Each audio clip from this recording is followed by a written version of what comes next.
দুর্নীতির ক্যান্সার দূর করার প্রক্রিয়া শুরু করেছে অন্তর্বর্তী সরকার। দুর্নীতি প্রতিরোধে করণীয় নিয়ে ছায়া সংসদে এমন মন্তব্য করলেন ডিবেট ফর ডেমোক্রেসির চেয়ারম্যান হাসান আহমেদ চৌধুরী কিরণ।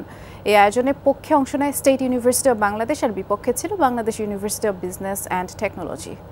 সর্বাধুনিক প্রযুক্তি ও সেরা মানের উপাদানে তৈরি আরএফএল চেয়ার, ক্ষমতার নয় সমতার চেয়ার। বিতর্ক প্রতিযোগিতায় উঠে আসে দুর্নীতি প্রতিরোধ নিয়ে ব্যক্তি ও প্রাতিষ্ঠানিক পর্যায়ে নানা পরিকল্পনা ও করণীয়। আজকে যদি এই ব্যক্তিগুলো বর্তমান গভর্নরের মতো সৎ হতে পারেন স্পিকার, তাহলে দুর্নীতি হতো না, অবশ্যই দুর্নীতি প্রতিরোধ হতে পারেন স্পিকার। সিস্টেমের ভুল মানুষের সচেতনতার অভাব বলে চালিয়ে দিবেন, এই সচেতনতার অভাব দেখিয়ে দেশকে লুটতে দিবেন, সিস্টেমে বসে থাকা হাইনাদের। অনুষ্ঠানের প্রধান অতিথি টিআইবির নির্বাহী পরিচালক ডক্টর ইফতেখারুজ্জামান বলেন, ব্যক্তি ও প্রতিষ্ঠান উভয়কেই জবাবদিহিতার আওতায় নিয়ে আসা উচিত। এছাড়াও দুর্নীতি দমন কমিশনের বড় ধরনের সংস্কার দরকার।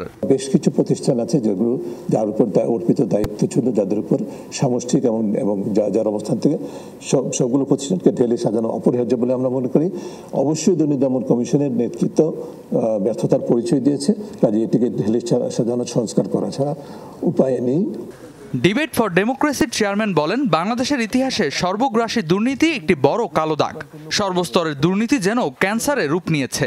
এই ক্যান্সার অপসারণের প্রক্রিয়া ইতিমধ্যে আমরা দেখেছি অন্তর্বর্তীকালীন সরকার তারা শুরু করেছে, কিন্তু এই ক্যান্সার অপসারণ প্রক্রিয়া যে কত দূর হবে, কতদিন লাগবে, সেটি কিন্তু এখন আমাদেরকে একটা প্রশ্নবোধক চিহ্ন তৈরি করেছে। বিতর্ক প্রতিযোগিতায় বিজয়ী হয়েছে স্টেট ইউনিভার্সিটি অব বাংলাদেশ।